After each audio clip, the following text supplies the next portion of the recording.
The goal of this video is very simple: to build a 3 ETF portfolio that has the potential to outperform most investors.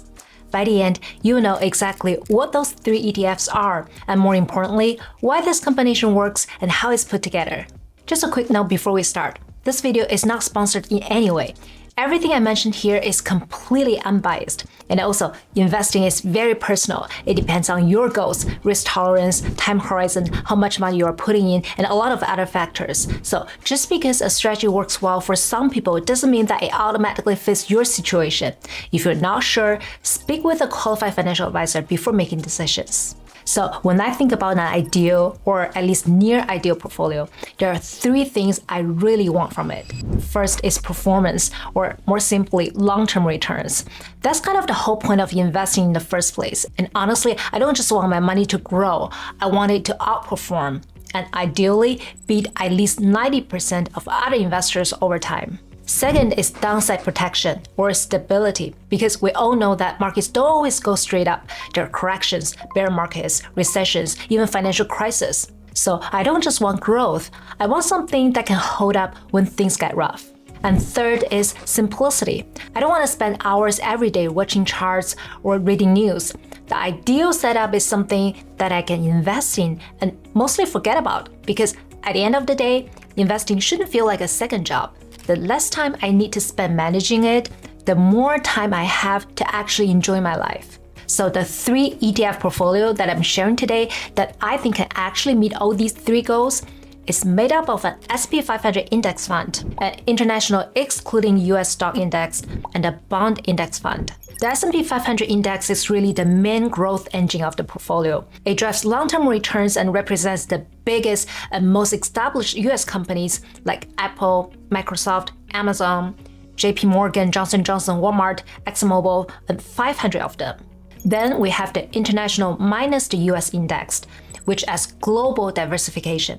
And this gives you exposure to companies outside of the US and helps capture growth from other parts of the world as well. And finally, the bond index plays a completely different role.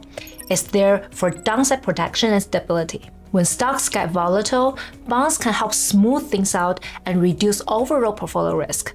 I'll talk about how to actually split them in the portfolio later in this video, but before that, how does this simple 3 ETF mix actually meet all 3 goals we talked about earlier? Let's go through them one by one.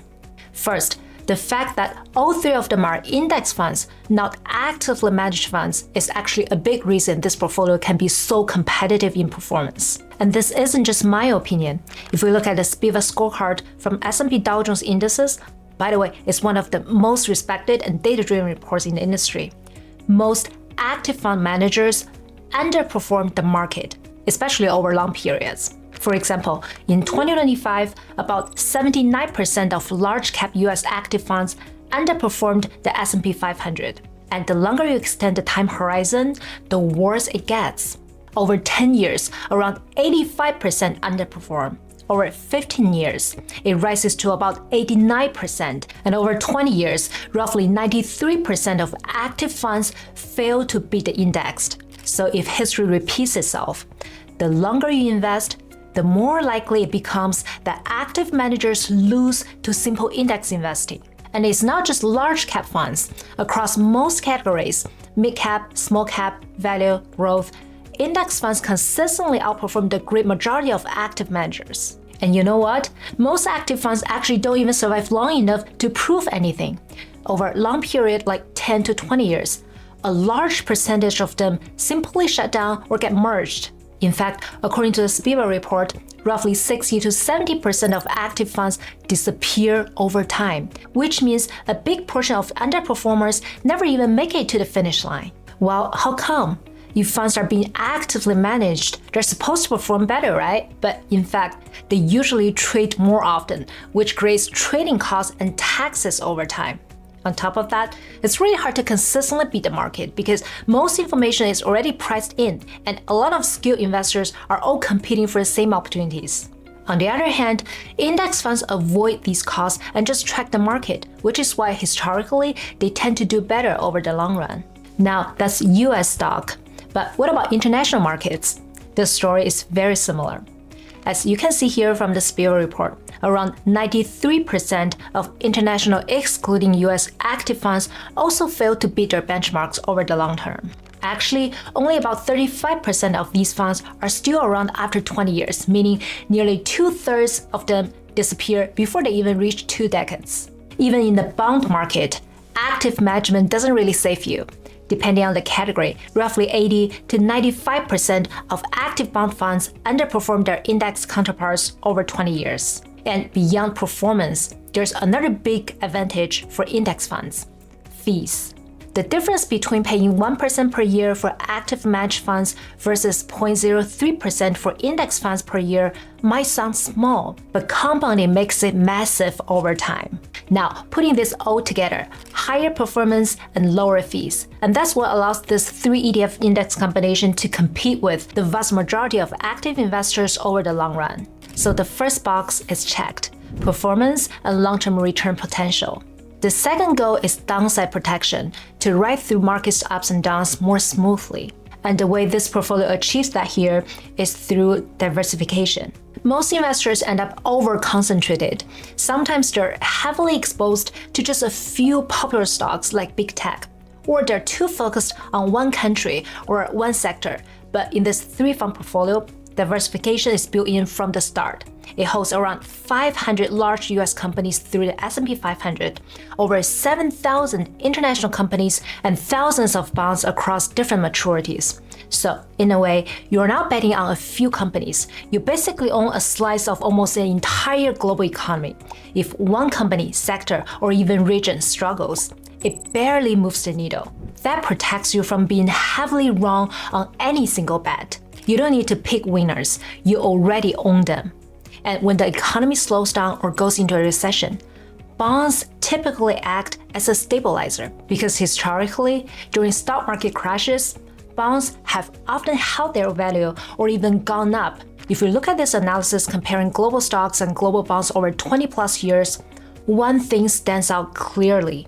In the 6 years where global equities were negative, like in 2001, 2008, 2011, 2018, and 22, global bonds actually delivered positive returns for 5 of them. And this is exactly how bonds can help cushion the blow when the stock market takes a hit. And because of that, the second goal, downside protection stability, is also checked. The third goal is simplicity and not turning investment into a second job. With this 3 ETF portfolio, the idea is simple: buy, hold, and stay invested for the long term. No day trading, no constantly buying and selling, no checking the market every hour. It's a set it and mostly forget it approach, which saves both time and peace of mind. So the third box is checked too. And when you put all 3 goals together, this is exactly why this portfolio can work so well. Now let's dive into the actual ETFs and look at which specific ones you can use here. We'll start with the first piece of the puzzle, the S&P 500 Index Fund. Now, almost every S&P 500 index fund is trying to do the exact same thing, track the same 500 largest US companies. So this usually isn't a question of which one will perform better because the underlying investment is basically identical. Their long-term performance will be extremely similar. The real decision usually comes down to 2 things: the issuer and the cost.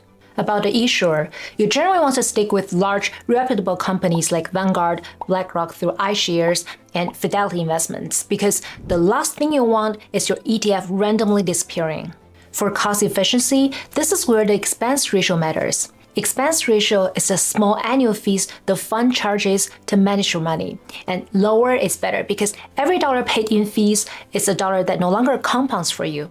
And the good news is that S&P 500 ETFs are already incredibly cheap, usually somewhere around 0.02 to 0.1%. And generally speaking, anything around 0.03% or lower is excellent.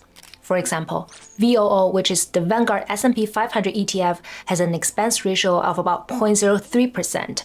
Another great option is iShares IVV, which is also around 0.03%. And over the past 10 years, VOO and IVV both delivered about 14% annualized return. So at that point, it really doesn't matter which one you pick. Just choose one of them as your S&P 500 index fund and move on. Next, the International ex-US Index ETF. For this one, it's important to clear up a common confusion. This is not a global index fund because a global index fund includes both US and international stocks. But in this portfolio, we already have the US covered through the S&P 500 ETF, and we don't want to double up on US companies and end up overweighting the US market. Instead, what we want is a minus US fund, meaning it intentionally excludes US stocks and only covers everything outside of the US. It's the complement piece to a US portfolio and includes Europe, Japan, China, India, and emerging markets, basically thousands of companies across the rest of the world. And one of the most popular and well-diversified options here is the Vanguard Total International Stock ETF, VXUS. It tracks over 8,000 stocks across both developed and emerging markets. Its expense ratio is about 0.05%, which is very low. Now, international ETFs are usually a bit more expensive than US S&P 500 ETFs, and there's a reason for that. They have to deal with multiple countries, different currencies, tax systems, and trading regulations, so the complexity is higher. But even then, we're still talking about extremely low costs, especially compared to actively managed international funds, which can easily charge 10 to 20 times of that. Another solid option is iShares IXUS. Its expense ratio is about 0.07%. Both VXUS and IXUS track global excluding US markets and end up with very similar country and sector exposure. And over the past 10 years, they both delivered roughly 10% annualized returns. So again, the difference is tiny. Don't need to overthink it. Pick one and you're done. Now, let's move on to the bond piece of the portfolio. But first, what is a bond? A bond is basically a loan that you give to a government or company, and in return, they pay you interest over time. Now, a bond ETF is just a basket of thousands of these loans bundled together. So instead of buying just one bond, you own a slice of many different bonds all at once. Now, for many investors, the default choice to put in the portfolio is a total bond market ETF. A great example is the Vanguard Total Bond Market ETF, BND. It holds a mix of US government bonds, investment-grade corporate bonds, and mortgage-backed securities. Its expense ratio is around 0.03%, again, extremely low. Another very similar option is iShares Core US Aggregate Bond ETF, AGG, same expense ratio. And both BND and AGG track almost the exact same benchmark. Now that we have the three ETFs, the next question is, how do you actually split them? And the truth is, there's no single perfect allocation. It really depends on your risk tolerance and how much stability you want in this portfolio.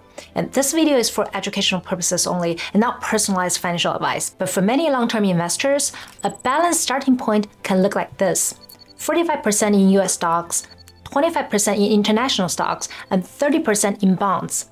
And this gives you a strong mix of both growth and stability. But if you want to be more aggressive, you can tilt more towards stocks. On the other hand, if you're more conservative and care more about stability than growth, you might allocate more to bonds.